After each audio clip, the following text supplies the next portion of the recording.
Welcome back.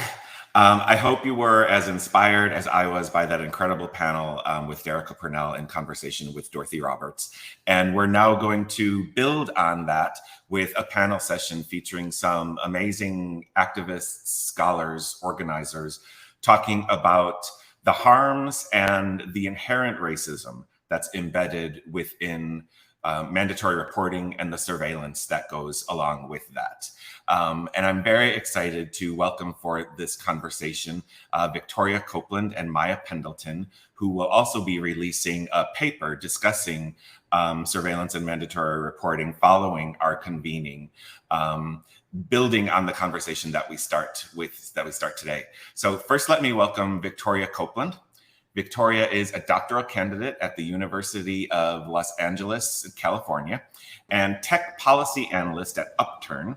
They work closely with community organizers, including the Stop LAPD Spying Coalition, the Downtown Women's Action Coalition, and Cops Off Campus. And prior to starting their doctoral studies, they received a BA in psychology from UNLV and an MSW from UCLA. And I said that wrong, it's University of California, Los Angeles. Thank you, Victoria. We're really excited that you will be able to be with us today. And also let me welcome Maya Pendleton. Maya Pendleton is a student of abolition, radical theory, and Black feminist thought, and she strives to contribute to the ongoing work of Black liberation through her work.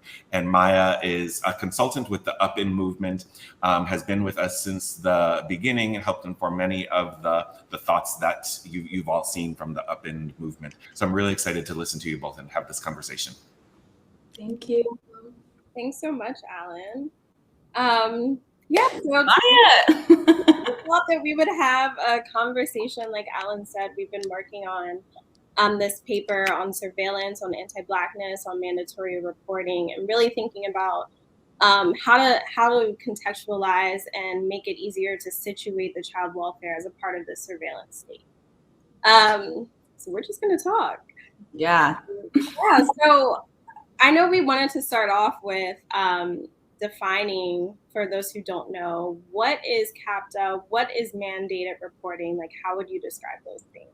Yeah. Right before we get into this too, I just want to say thank you to Maya. And I also wanted to highlight just some of what Derica and Dorothy were showing us in the last panel, which is the importance of like working within community storytelling, and just like really having conversations about some of these things that we grapple with. So I'm really excited to be here with Maya. And I think this is like an important takeaway for everyone who's watching is to always have these discussions, even if we don't have perfect answers.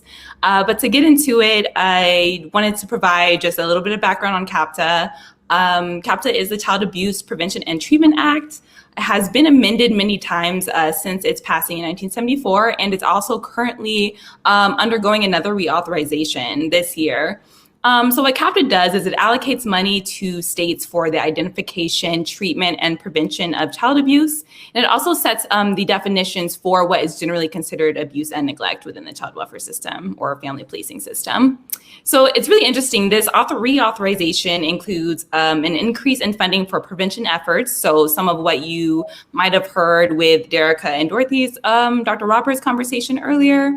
It's also really reorienting its focus on public health approaches to identify and prevent child fatalities and near fatalities.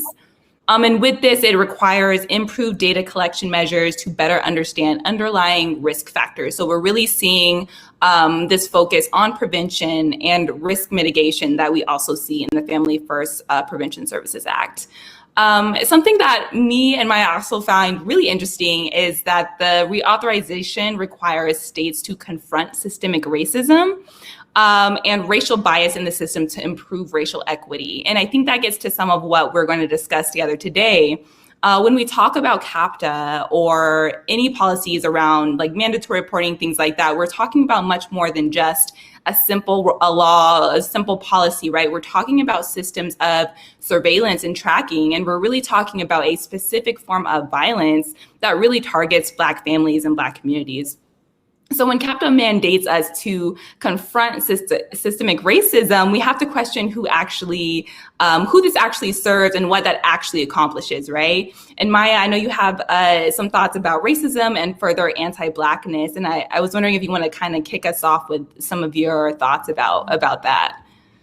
Yeah, so I think when we started, working on this paper, started thinking about surveillance, the piece about racism and child welfare often comes up, right? But I think we really wanted to go a little bit further back and think about anti-Blackness, and specifically think about how anti-Blackness informs both the family policing system, but also the surveillance that follows it. Um, so, in thinking about anti-Blackness, we can understand anti-Blackness as a structural process, right? Through which resources are unevenly distributed, and which in turn impacts the material realities of Black communities. Scholars have thought about anti-Blackness as Anthony Farley, I'll forget the right names, but has a great essay on a general theory on anti-Blackness and thinking about anti-Blackness as beginning at this moment of capture, right? So back to the continent, back to Africa, and thinking about this moment of capture when Black as an identity, as a class, was really formed in the way that we know it today. And thinking about like the slave ship as sort of like this first prison, right? Before prisons in the United States, what we know of the United States, was actually established, right? So this ongoing body of capture of Black bodies. And when you think of anti-Blackness in this way, it is so easy to conceptualize what that means about surveillance, what that means about incarceration, what that means about natal alienation, breaking of ties from kinship. And so when child welfare policies purport to address racism through another law that also has mandated reporting, racism is there, right? But I think that what we really want to say is that anti-Blackness helps us really understand why there cannot be any type of reform or equity within the system that is still guaranteeing the surveillance of Black families, right? So it's almost like the family policing system is functioning because of the logic of anti-Blackness as a site of perpetual capture of Black families, where generations of Black families are entangled in this family policing system and then are surveilled by state agents, child welfare workers, surveillance mechanisms as a part of this system, which is continuing and going on and on and on. I'll stop there for you. No, that was really great. And I think what was really special about us working together on this project is that I was, I pull a lot from Dr. Simone Brown's in her book, Dark Matters, and talking about one of her concepts in the book is called racialized surveillance. And you and I had a really good discussion about what it means when we say racialized surveillance and what does it mean? Like, what is Simone Brown trying to get at when she talks about anti-Blackness and racialized surveillance? And even though, there is importance in talking about racism and racial bias and things like that, doesn't necessarily address the same things that we're trying to get at when we're speaking specifically about Black families and how they are harmed in these very systems, right? And so I think this was a really important way for me to think about how the ways Black life specifically and like Black behavior and the actions that Black people do, Black communities engage in, have been abnormalized, right? And we see that in Dr. Simone Brown's discussion and pulling from John Fisk, I believe, and talking about how, our behaviors are required to be abnormalized, right? And so how do these more contemporary forms of surveillance through data tracking, data collection, predictive risk modeling, how do they exacerbate these, like the coding and abnormalization and othering of Black families, right? And how we parent and how we raise our children and how we decide what like protection means to us, right? Which is vastly different from how child protection is marketed or thought of in the child welfare and family policing system. So I thought that was a really important distinction and something that I'm really thinking about. And I don't know if you want to talk about sort of this. I know that you're thinking about how criminality is constructed on anti-Blackness, right? And how we are sort of trying to centralize that in our paper. Do you want to sort of get into some of that? Yeah, so that's perfect. So something you just said about like how surveillance controls how families are actually like existing. Something that was said when Dorothy and Derica just spoke about controlling, especially when we're thinking about controlling Black motherhood and and Black moms' reproduction. Back to, scholarship on anti-Blackness, thinking about how anti-Blackness has been central to constructing the criminal, and how criminalizing Black people at large within all of these carceral systems, right? So incarceration, immigration, criminalizing movement, criminalizing all these different things, relates back to anti-Blackness. And I think also about, this goes back into surveillance and then like predictive modeling, and using Blackness as almost a proxy for the intent to commit crime or violence, right? And we can think about what that looks like in the terms of family policing, where we have Black moms and Black families and Black communities who, by virtue of them being Black, are seen as dangerous to their children, right? That's where we get the need to control and surveil.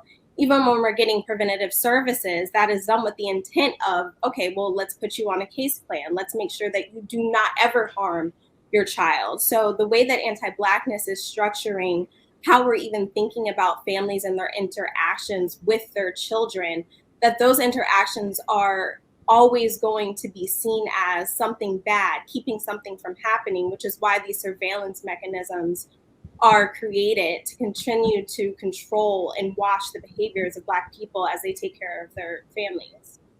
Yeah, that's such a great point. And I really love a lot of the different points that Derica and Dr. Roberts brought up this morning, and also through Derica's really important story about being a Black mother in the hospital, and having to deal with police when she was there literally to protect her child, to be there for the well-being of her child. And it really makes us question, when we're talking about the family policing system, there are these very discretionary and unrealistic standards of child well-being that also are very impossible to, one, meet, but two, are very targeted to Black families and communities who are also living in poverty, right? So I think that these are really important aspects to bring up, the discretion and these standards of well-being. But when a mother is trying to ensure that their child is well and taken care of and safe, they're criminalized. It's turned back on them, right? So where are we safe? What system are we safe? And what Derica brought up earlier is,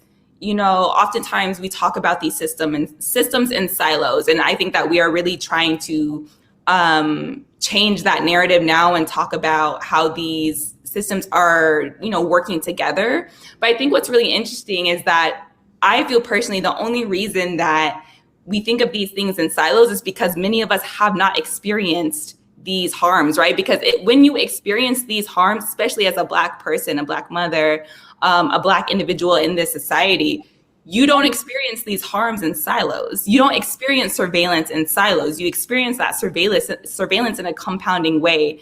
And that's what also Dr. Simone Browns refers to as this compounding white gaze, right? That follows you literally everywhere in every system you go, whether you're in poverty or not. I mean, it's worse when you're usually in poverty, but as a Black person in this society, you're still vulnerable to that compounding white gaze. So I think that we really have to continue to highlight the experiences of people who have been impacted by these systems, because they are the ones who have experienced this sort of cumulative violence through all of the systems. And I know I'm talking a lot, but another point that I thought was really, I was really thinking about this morning is we often talk about this pendulum swinging between family preservation and child protection, right? We often talk about them being dichotomies. We often talk about it sort of mimicking how the criminal legal system sort of shifts between the pendulum, right, of over-criminalization and then trying to do this community policing thing. But what I've come to realize is that no matter where the pendulum swings in the family policing system, we are still using the exact same tactics. If you look at the Family First Prevention Services Act, and you think about, other forms of how the child welfare system or family policing system used to handle child protection, you will see that there are very similar tactics being used, right? We're talking about the increase of data collection. We're talking about tracking and monitoring families, specifically Black families. These are the same tactics that are being used. So I'm not even sure if we can use that analogy or that, that imagery of the pendulum swinging anymore. I think we have to really convince or acknowledge the fact that we are, no matter the intention of the family policing system, we are literally still dealing with the same carceral logics underlying any of it. So, yeah, do you have any thoughts about that? That's right, and I think that's why for me it's kind of useful to ground us in the logic of anti-black here. I'm getting an echo. Is anyone else getting? No. Okay. And the logic of anti-blackness, because I think that, you know, these reforms, they will keep coming. Reform keeps transforming, and reform, they sound good. Family well-being system, reform this, reform that, but they're still grounded in this same anti-black logic that at the end of the day, families need to be watched, they need to be surveilled, they need to be reported on, and they need to act in certain ways that fit a script for how an appropriate family would act and how an appropriate family would be. And I think that when we ground ourselves in an understanding of what is anti-blackness and how does it manifest in systems, we are quickly shown that reform will never get us to Black liberation. We are quickly shown that, you know, these systems are built to destroy us. They are built on top of us, and no, you know, greater material reality for Black people can come from restructuring and making the policing and surveillance of Black families seem nicer and more friendly and kinder, because it cannot be. Yeah, and I think that's what gets us to like the problems, inherent problems, like just extending what you've already said, but the inherent problems of things like cultural competency training, or like what does racial bias training look like when the entire system is predicated on anti-Blackness, on surveillance and criminalization, right? It's based on the abnormalization of certain communities, right? It's based on these very discretionary and biased standards of child well-being. So like when we're talking about reform, and when people are like, oh, all we need to do is make social workers less biased. All we need to do is put these predictive risk modeling to assist human decision-making. It's either way, it's going to be biased. Either way, at the end of the day, the problem is not that we have bias in decision-making, because there will always be bias in human decision-making, period. It will always be there. We are humans. It will literally always be there. The problem is that we have thought as a society that social workers or caseworkers deserve the right, or have the power to make these decisions about families. That inherently is the issue, right? If we didn't believe that like Black families or Black children could be objectified, we didn't believe that they deserve to be commodified in this system, then we wouldn't even have this discussion, because we wouldn't be able to dream up this system. We would think it would be ridiculous to have this system, right? And so I think like such an important part of us dreaming up abolition and thinking about why reforms don't work is these are all interconnected thoughts. And I really like am trying to push people to think largely and broadly about why the system even exists. I'm just going to add one more thing. Yeah. I think here is why it's so, and when we think about, you know, what happened through slavery, through segregation, and through the continuing, I would say, you know, reiterations of slavery in this country, it is a complete loss of Black autonomy. And so as long as we have this system in place, it says that Black autonomy cannot exist. And so, again, no reforms are going to fix the fact that there is a whole system that exists to prosecute Black parents, to prosecute communities, and to say that you cannot be autonomous, you cannot make decisions about your child's care. And not only can you not do it, but you're bad at it, and you're dangerous, and you're violent because of that.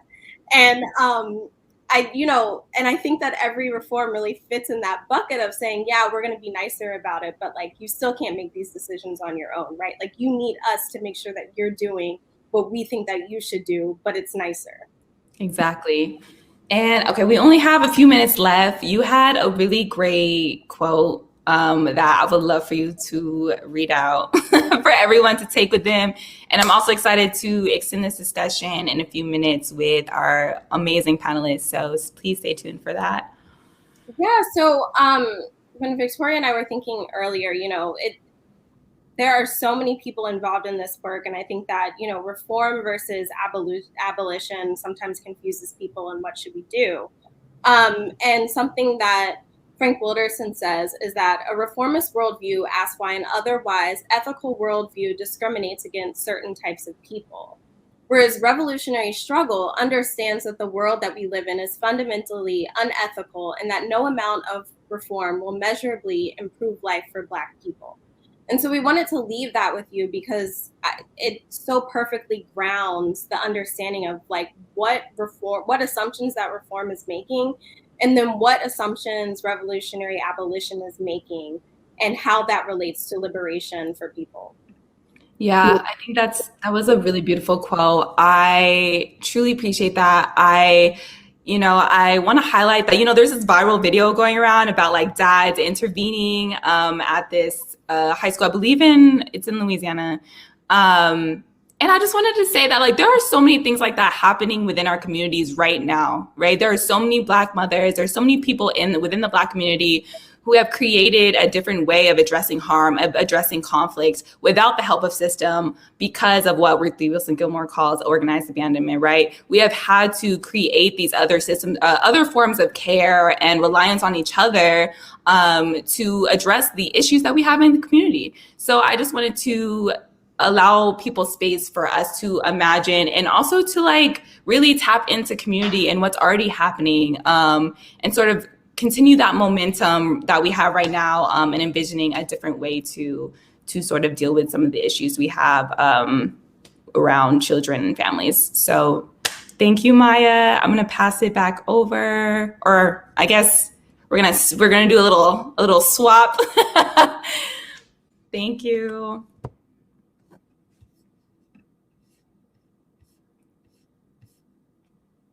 Beautiful faces. Hi, everyone. Okay, we're going to start with a panel. Before we get into it, I'm actually going to do a quick introduction of everyone I have here. So just bear with me really quickly. First, we have the amazing Joyce. I'm so happy to see you. So glad you're here. So great. Joyce is a thought leader, advocate, activist, community organizer, and educator.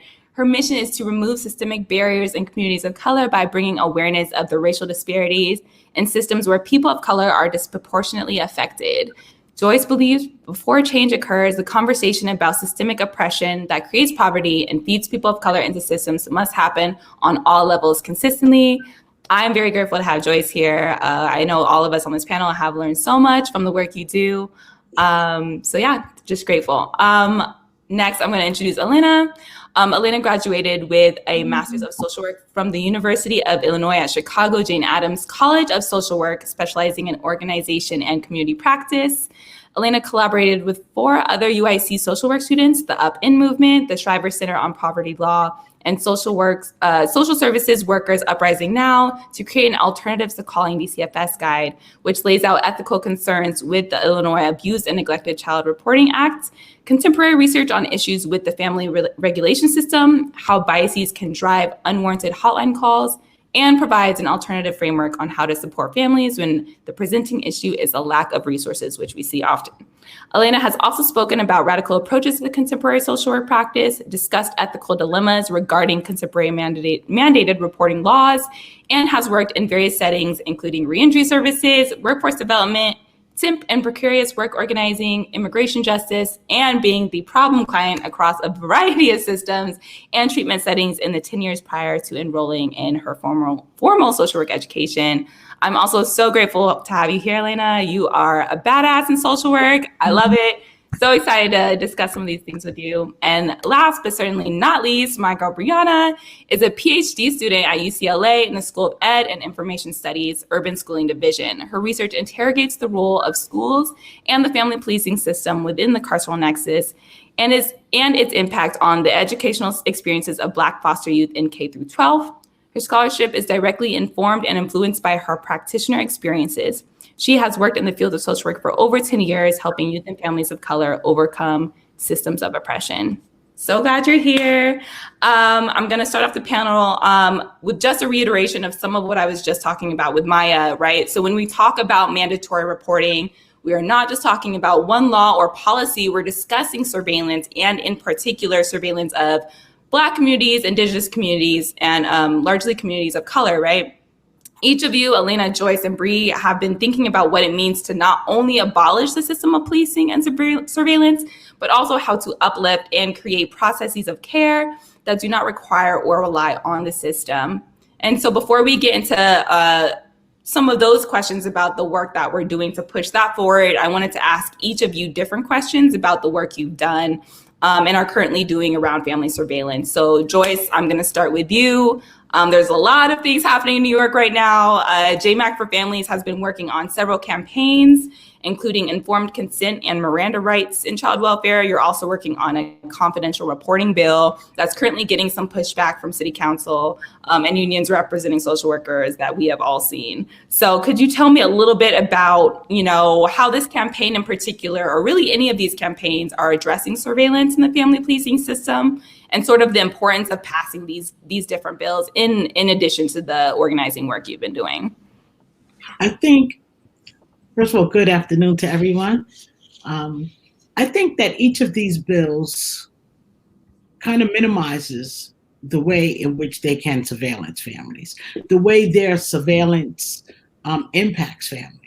Because if families are read their rights, Miranda rights, if they know their rights, most families would choose to exercise their Fourth Amendment right and not allow these people into their homes.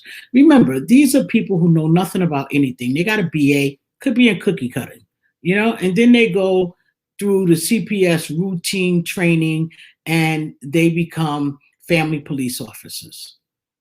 And so if people knew their rights, there would be less interactions, which would decrease the possibility of separating families. If we stop people from reporting anonymously, the same thing would happen because people wouldn't be so quick to report someone in ways that they weaponize the system because they're angry about something. That would curb that. Again, less impact for the community because less interaction. Informed consent. Testing pregnant people, prenatal, postpartum, it doesn't do anything to support the family. What it does, again, is escalate the possibility of separation. So by informing people the reason you would be stopping and frisking their blood, their urine, or any other bodily fluids, I would guess that most people would say no. Again, decreasing that as an opportunity to surveillance people in a way that has them reported. And what's really interesting, especially in a hospital setting, is hospitals have social workers, and they are also the place where people receive treatment. And so if we have a reasonable belief that someone is abusing a substance, right, not just using, but abusing a substance, then the hospital is the perfect place to treat it. Why would we not treat that person in the hospital and refer them out to a family policing agency that separates and does not provide services, but then themselves begin referring the family to services where they can supposedly get treatment, all while the child is being traumatized, the family's being traumatized, and over surveillance. So none of it makes sense. I think these are sensible legislations that will help to decrease, and anything that we do to decrease is on the road to abolition. #upEND. Thank you, Joyce. I love that. And it also reminds me of, some of what Derica was talking about earlier about, being in the hospital and having cops come in, even though they basically cleared her. Like the social workers were like, oh yeah, there's no risk of child abuse or neglect. We're just going to treat you. Then hours later, cops come in. So it makes you think about what happened in between the time that me and the social worker talked and the police come in that I was not informed about. What happened in between that time? So I think this is all really interesting.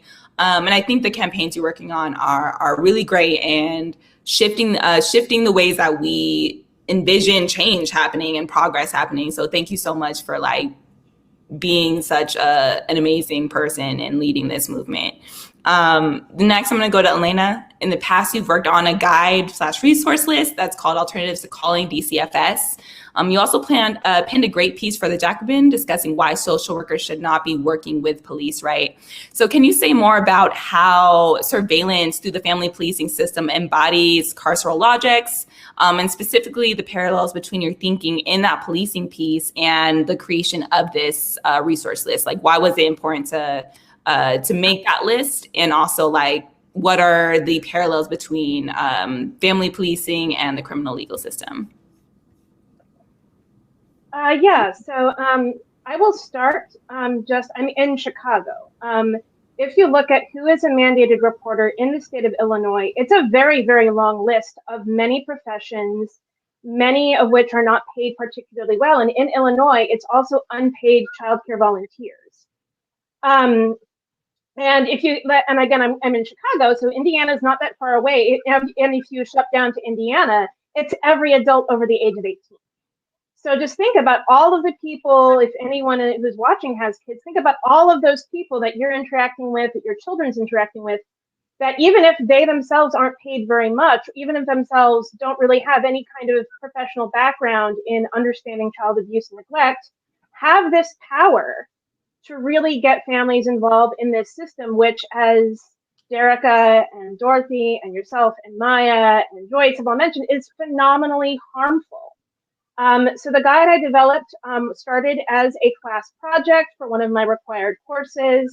And one of the things you mentioned, kind of the resources, and that was a major challenge because we kind of provided some jumping off points. So the Greater Chicago Food Depository, because for Metro Chicago, you can look up at an address, you can find any of the nearby pantries with their times. We mentioned some, kind of key jumping off points if you're trying to access childcare. But of course, like a lot of those resources are staffed by mandated reporters. Some of them are anonymous, and we noted that. And one of the kind of areas of critique was we included the NAMI Chicago helpline because the executives of NAMI Chicago have been really open with keeping public mental health clinics closed because that benefits them. With collaborating with police. And the thing that was challenging was that was also the hotline. It's not 24/7, but it's the one that was local that had the most available sort of hours. And I think that really speaks to that there is a need for round-the-clock mental health crisis intervention services, but they cannot be the proposed model where it's a co-responder model. And the thing that's been challenging is I've been kind of part of that, and we were the ones of people who did not want social workers to be involved with the cops at all. We were the ones bringing up the questions around how do we prevent involvement in the family regulation system? How do we prevent involuntary treatment? And some of the main folks in kind of the main sort of policy leaders in that space for Chicago did not understand why people were asking that at all, which is really terrifying. We need systems of care and support and not surveillance, which is also kind of the main thing I was writing in my Jacobin article. And overall, I think sometimes people are a little bit reticent to really challenge mandated reporting in this way where you're just really doing actions yourselves in your day-to-day work. But it's been phenomenally positive from many leaders, from many social work academics. So the thing that was the most challenging, and I think this goes back to what you're saying about some connections with carceral systems and social work, the only main source of opposition was my university. They are opposed to this guide. So in that bit.ly link that I put in the chat, I've kind of tried to note that. And really, it was very similar to the criminal legal system. I was accused of a very long list of violating many aspects of the code of ethics or the student code of conduct. And some of that got really, really personalized. And I think that really just speaks to the oppressive and carceral nature of social work and of social work education, because we know that academic systems are carceral across the board. And it really speaks to, I think, some really serious institutional failings. Is our code of ethics a framework to prevent harm of communities and people? Or is it a billy club you swing at will at any worker or student who, air quotes, gets out of line? has social work as an institution, since it started in the late 1800s, has it prioritized temporary discomfort over justice and liberation? And what are, as we like within child welfare, like there's all this talk about safeguarding. What kind of safeguarding do we do so that the people who are challenging or bringing perspectives don't have to endure accusations of incompetence or accusations of compromising the integrity of the profession? And the paradox of that is the only way, if we're really going to preserve the integrity of social work, which I know many people involved in this convening may not want to do, the only way to do that is to compromise the integrity of these harmful carceral systems. That involves compromising the integrity of the family policing system, that involves compromising the criminal legal system, that involves compromising every aspect of incarceration, which includes psychiatric incarceration. So that's what we really need to focus on compromising.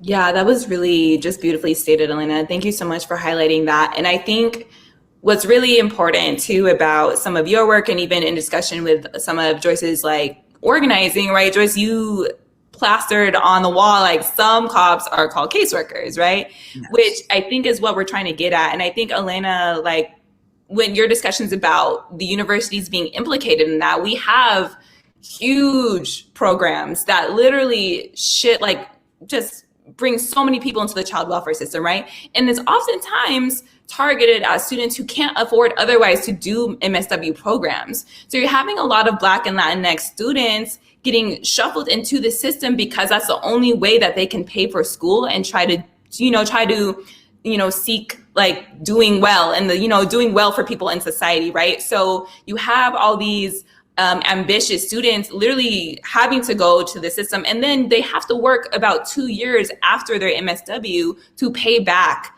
right? To pay back what the system has paid them to go through school. And so we are in this huge elaborate scheme within the family policing system, and we have been complicit with this system and aided in its harm for so many years. And it is really time for us to interrogate that, in addition to interrogating our code of ethics and everything else. So I really appreciate you bringing that up.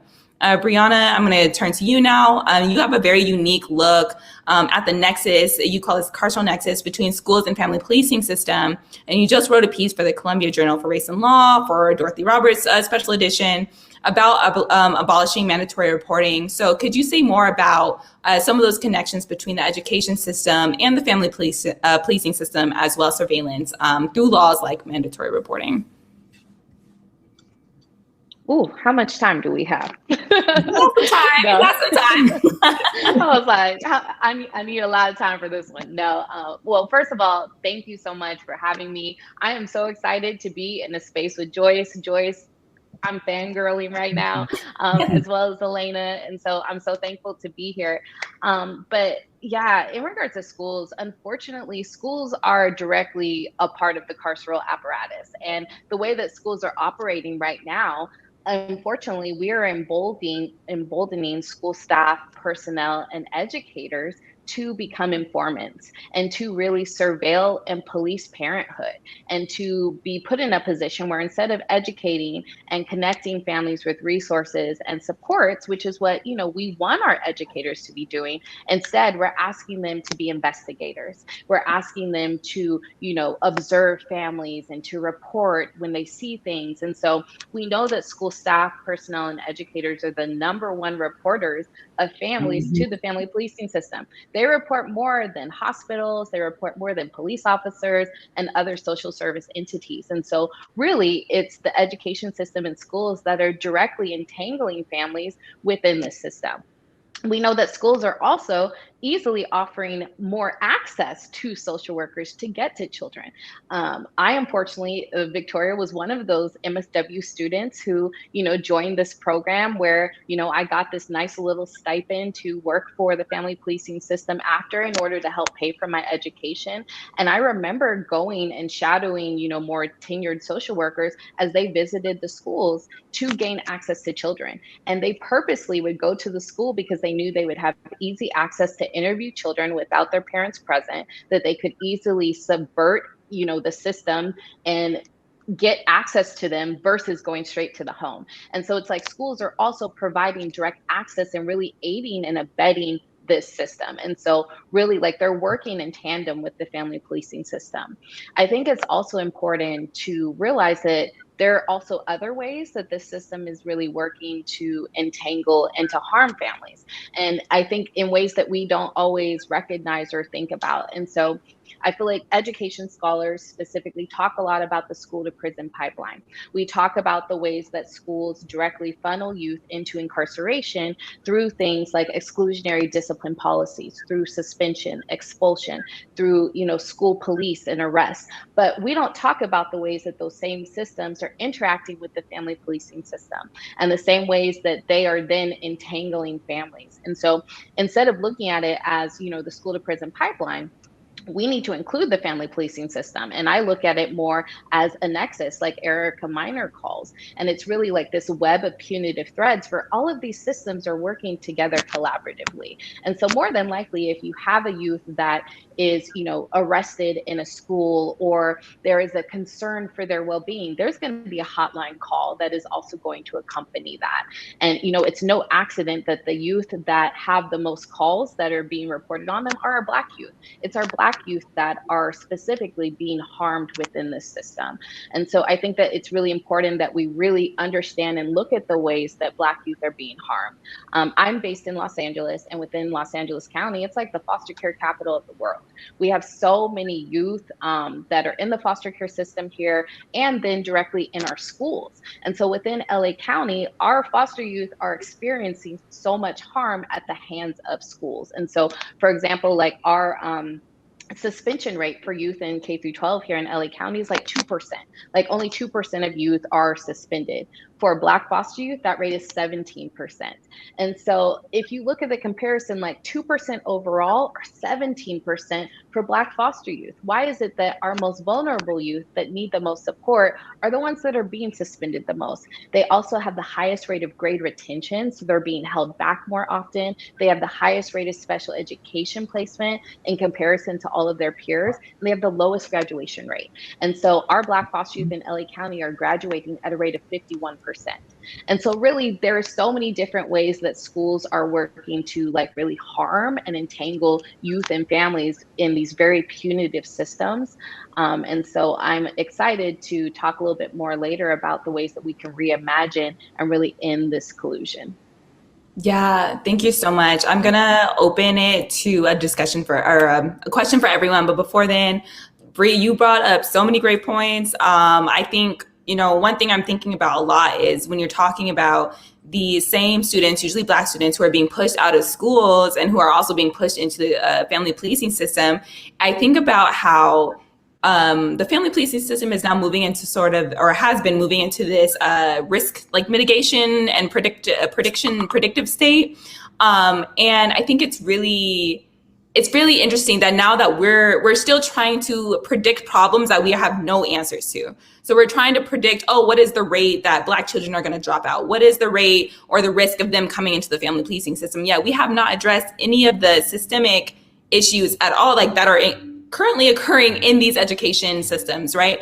So I think that's one thing that's like really, really important that stuck out to me. And then the other thing is like when we talk about caseworkers subverting like parental consent through going through schools, which is something I found prevalently in my research as well, is going back to Joyce's sort of bill about Miranda rights and like informing families about what, the ability to say no or opt out. Right now, families don't have the ability to say no, especially Black families. They do not have the ability to say no. Even if we say they do, they are coerced in a way where they are unable to say no. If you say no, guess who's that all-seeing white gaze, that eye is going to be on you until you mess up, inevitably, because everyone messes up, until you mess up and get your child removed. So I think that's like, this all goes back into a lot of the work that you all are already doing, which I think is important. So to sort of end our discussion here, and we'll have Q&A after, is, again, mandatory reporting requires a shift in policy, and much more than that, it necessitates the continuous building up of resources and community outside of the system. So to all of the panelists, what are some of the ways that we can continue to divest from this system and separate ourselves from the system of surveillance? I think, one of the ways we can divest is to not engage. And what does that mean and what does that look like? Because like you said, when we try not to engage, the police are called upon us. I think class action lawsuits will have to happen. I think that is probably, no one thinks about change until they start thinking about lawsuits, right? And I think the violation of people's Fourth Amendment rights, when people do have an understanding of what their rights are and they say no, they don't let a case manager in, and that case manager calls the police or goes to the school, I think it is a direct violation, and it warrants a class action suit because you didn't honor our rights as human beings and as people who live under the same constitution as you. The law is very clear that the only time the police, being the regular police, oh, here's my Black Panther, he's joining us, and CPS, the family police, can enter someone's home is when it's exigent circumstances, meaning emergency circumstances. When the call comes in to the state hotline, they know in that moment if it's an emergency circumstance putting the child at imminent risk or not. So they have time to go get a court order. So for anyone to say that this prevents a child from being safe says not only are they liars, but that they're doing their job to remove and separate Black families based on families not knowing their rights. So I think it is incumbent upon us to begin to plaster our rights everywhere and to inform families of what it is they can do. Because the slave master is never going to give you the key to set yourself free. So it is our responsibility to educate our people on what it is they need to do and who they need to call when these circumstances arise for their families. Yeah, that's a beautiful point. Thank you so much, Joyce. And I think, too, something that sticks out about some of the work you're doing, Joyce, is that you utilize all the tools you have, right? You do this organizing, you build with community, you have the HEAL program that you're doing with Columbia students of social work.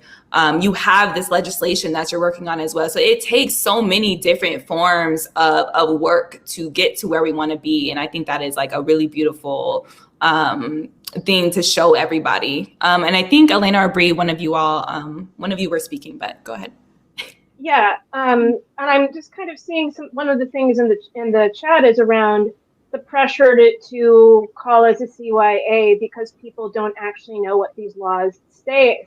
And I think one thing is whenever this comes up in your work or in your school, ask to see, what does the Michigan law say? What does the Illinois law? What does New York actually say versus how the agency frames it? Because, I've done the Illinois training multiple times, and it's very much don't ask questions, call right away, that kind of thing.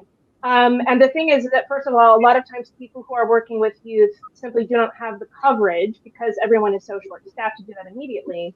And I've had conversations where I was, with two supervisors in a room trying to parse Michigan's law because there was an ambiguous situation. And I think because once you actually have to engage with what the law says, you realize that there aren't laws typically are not particularly clear, especially around neglect. One of the things that's the last page of the guide is if people feel like they do have to make a call, and this came from consulting with Joyce, consulting with other social workers who are really critical of mandated reporting, is DCFS wants to do this really quickly, but you can take time, and it's important to because operators frequently commit misconduct by not keeping accurate records. So asking to repeat back, trying to engage families throughout this process so you actually have that transparency. So yes, while we are fighting for the laws that Joyce is talking about, we can inform, the families we're working with of what their rights or lack of rights are in this system. And also, I want to point out, particularly for Illinois, because I've had people call because really serious, awful things were happening and were really poorly mistreated by their operators. You can't, particularly for Illinois, Illinois has a very, a major aspect of the Inspector General's office is just around DCFS misconduct, because DCFS has been under a consent decree since the 90s.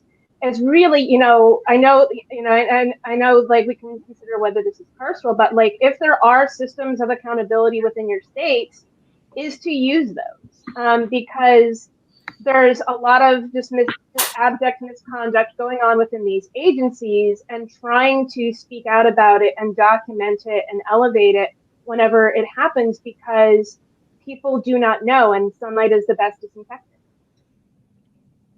I would just like to add also that pay close attention to the system does not work in a silo. The system creates partnerships, or what they call partnerships. And those partnerships are to extend the power of the agency that is surveillancing families. How does it make sense to have mandated reporters surveillance families for the sole purpose of putting them into a system where we know the outcome is failing? Why not leave them at home and support the family? It makes no sense. It's because they want us to fail. We have to continue to relate this system to the system of slavery that never ended. It still exists through the 13th Amendment. And we look at the outcomes for families who become involved in this system. The outcome for children is incarceration. Incarceration is slavery. And it is a prerequisite to preparing the next generation of slaves in this country. It is not by accident that they're failing out of school.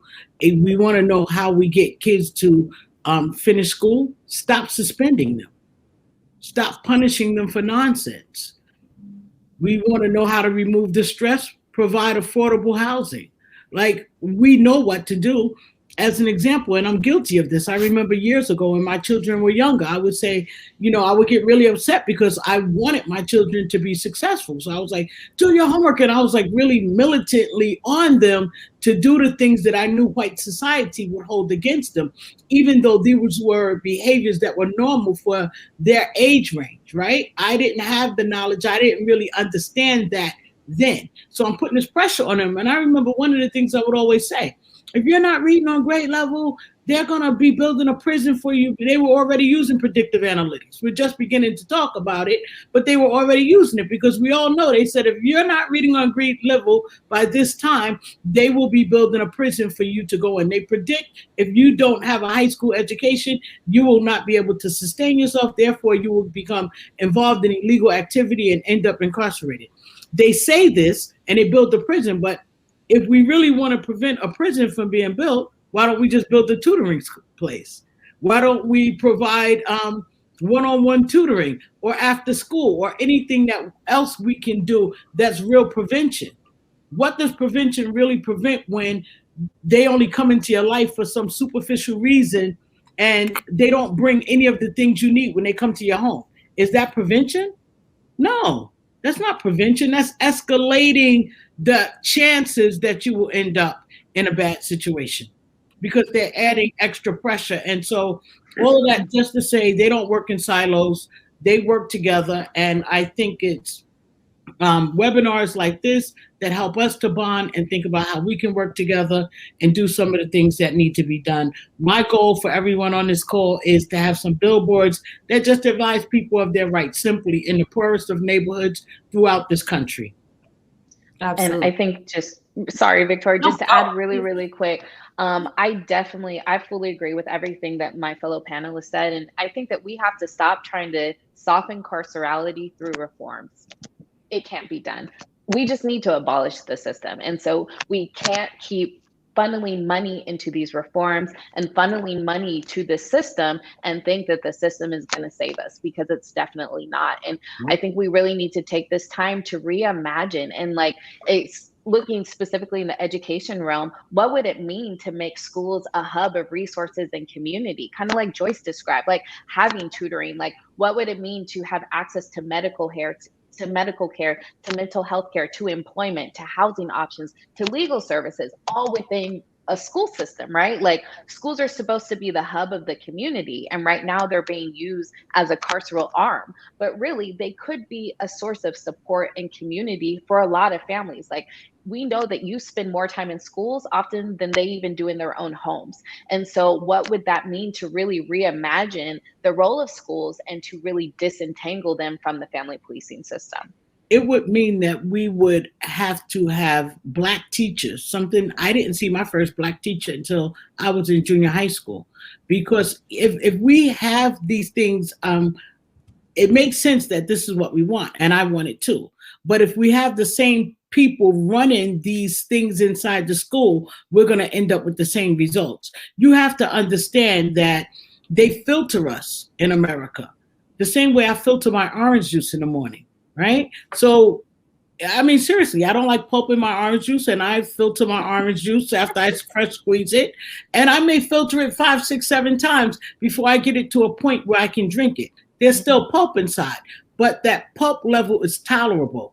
And that's what they do to Black bodies. They make sure when we get to the point of going to college, there's only a few. Tolerable. When we get to the boardroom, there's only a few. Tolerable. When there's a elected position, there's only a few. Tolerable. They make sure we're at a level of tolerable across the board so that we cannot make the change that's really needed, because we still need to rely on them. What we have to do is push back, educate our own. This is why I loved COVID, because parents were able to keep their kids at home and actually keep their kids safe. And it just goes to show, if we're really going to keep our kids safe, we have to keep them away from these white people. That's the realness. We don't need the saviors. Do we need support? So there are people that support us and understand what our plights are? Absolutely. But then there's also the other people who just want to be saviors and act like they did a good deed. I am not your good deed. My children are not your good deed. Yes. Yeah. So much to unpack there. I don't have time because we have Q&A, but thank you so much. My mind is buzzing. Y'all got me hyped up. Do we want to pull up a question? Hi, Maya. All right. First question. Are there any states fully complying with ICWA? My former foster daughter's file always just said it is unknown whether this child is Native or Indigenous. I'm not sure if someone has the answer to that. I really don't think systems comply with anything. I think it's just there as window dressing, to be honest. And I think if people don't know their rights, those rights are violated, regardless of whether you're IGWA or not. And so I think it's a relevant question, but not relevant in the sense of how the system operates. Brianna, are you aware of any programs or approaches in California that support foster youth in school, particularly Black foster youth? You do. Are there any models you think schools should embrace to better support youth with foster care experience? What can schools do to shift this harmful dynamic? Yeah, so actually I will say that California is trying to do a lot of things, right? Because of the high population of foster youth that we have within our schools, they do have, specific counselors. They're supposed to provide support to foster youth, but we know that like these positions are underfunded. Like for example, they recently just increased the caseloads of these school counselors that are supposed to specifically work in tandem with social workers and all of these other systems to minimize the impact that placement is having on these youth. But when you have a caseload of 60 kids and they're at different schools all throughout LA County, how are you supposed to provide the correct and accurate resources and supports? And so I think that though these programs in theory are good, they're very under-resourced. And so I think that we're putting money in the wrong places and we're not supporting the actual like direct services and supports. So I myself actually work in higher education and I run a foster youth support program.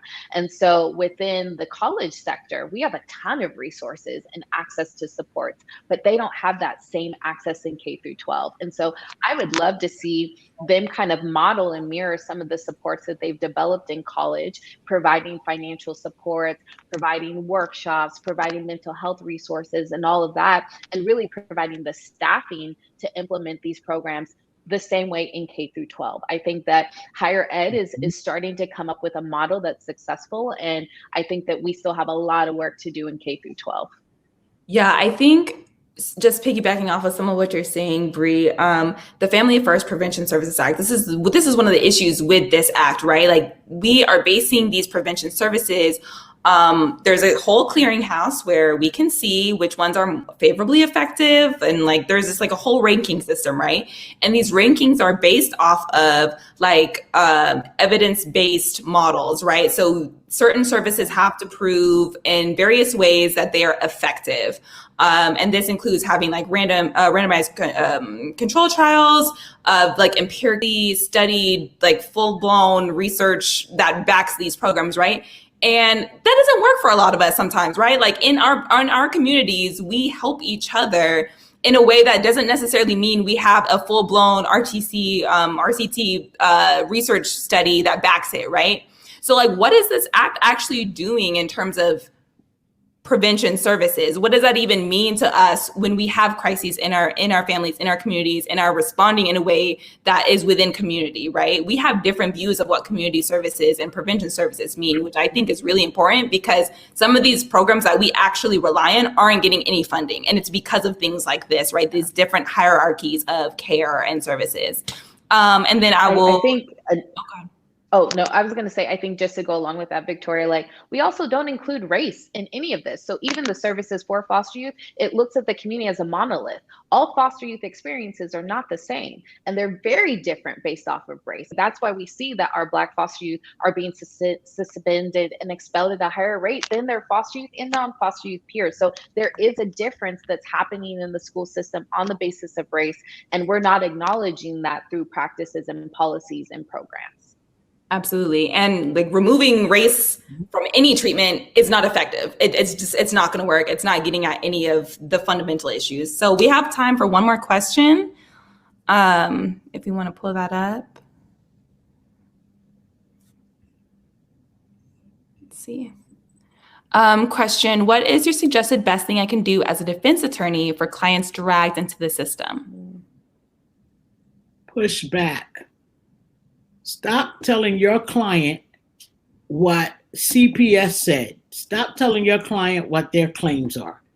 Tell them what makes sense to actually support your client. That is supposed to be their job. And what I find a lot of attorneys do in the family court system is the exact same thing that happens in the criminal justice system. Just plead out. Just accept a plea. Just tell them you did it so you can get your kids back. They are the same system. Make no mistake about it. Stop operating like you're in a criminal justice system. This is a nonsense system. We shouldn't even be addressing poverty. That's what neglect is. We know that's what it is. These people run around with their PhDs and their masters and all of these things, and they're still conflating poverty with neglect. You pay too much for your degree, if that's what you are doing. So I say the very simple answer for you, and this is just for me, is fight for your clients, stand up for what's right, and stop allowing them to dictate and have you on a defense. You are a defense attorney, but you need to be on the offense and saying what your client's position is and what it is they need to support their family. Yeah, absolutely. And we have one more part of this question, or another question. Do you think social workers have a place within abolition, or will they need to be restructured or completely torn down like the police, or fit within an abolition-centered future? So basically, what is the role of social workers in this abolitionist future? Is there a role for us, or do we need to also go with the police? So I think one thing to point out is that like the work of social work has like existed since like people got together and lived in communities eons and eons and eons ago. All of that work of working with communities, of healing people when they're dealing with, traumatic things, of developing communities, of organizing communities, of identifying where the resources are, of keeping that information about the resources alive in the community has always existed. The social work profession started in the late 1890s because a group of wealthy lesbians were trying to figure a way that they could live independently from men in a socially acceptable way. And so their answer was to create a very credentialized and professionalized system. And then after World War II, you had the major emphasis on training and getting advanced degrees and licensure and all of those things. So the actual profession is fairly new, but there are lots of people who are doing this work all the time who do not have these degrees because the profession has decided to gatekeep out a lot of people, and they're not gatekeeping out oppression. They're gatekeeping out many other things. There's actually some research that was published in the CSWE's peer-reviewed journal from like 2012 complaining that federal anti-discrimination law made it legally impossible for social work programs to screen out people who are disabled or people who had been diagnosed with a mental illness. And those are the people you want in, wouldn't you, if we're actually going to follow any of these social justice things. So the work has always been around. I do think that we really, that, and it's one of those things of, I do think that like the current profession has to make some decisions. Are they going to, is this profession going to be actually liberatory, or is it going to be social control? It just needs to decide, because right now there is a decision not to decide. And if the profession says that yes, we are for liberation, and part of that is going to be that whatever comes next is probably not going to be particularly recognizable as the social work profession, and I think that is perfectly fine. I think, just piggybacking off of what Elena said, I think it's 100% possible, but there needs to be a whole bunch of restructuring. I mean, we have a whole code of ethics that really is not being adhered to. I mean, because if we were truly adhering to our code of ethics, we would not be partnering with the family policing system in the first place. So, I mean, I think that we need to really go back to our code of ethics and our morals and values that we as social workers are supposed to be carrying. And we need to end these collusive partnerships with punitive systems. Like, you cannot have both and. You cannot be a police officer and also a social worker. So we need to end that portion of it and really go back to our roots, which should be supporting communities and providing resources. I think the system is very smart, and the way that they have masterfully colluded with you guys is, you may be a social worker, but they hire you as a case manager. So a case manager doesn't have a code of ethics. You are not operating under your license, even if they pay you more for having that license, if you have a license, or if you're just or if you're an MSW. But that's one of the reasons you have to watch their language very closely. It's like when they place you in the state central registry, which is equivalent to a sex registry. They place you on not by saying you're guilty, but by saying you're indicated. So they utilize words that allow them to circumvent reality, but have the same horrible and horrific outcomes. So you may be a social worker, but they will say they hired you as a caseworker. And there's a difference. I'm put on this registry for a lifetime in some states. But guess what? No judicial oversight, none needed, because they never found me guilty. They found me indicated.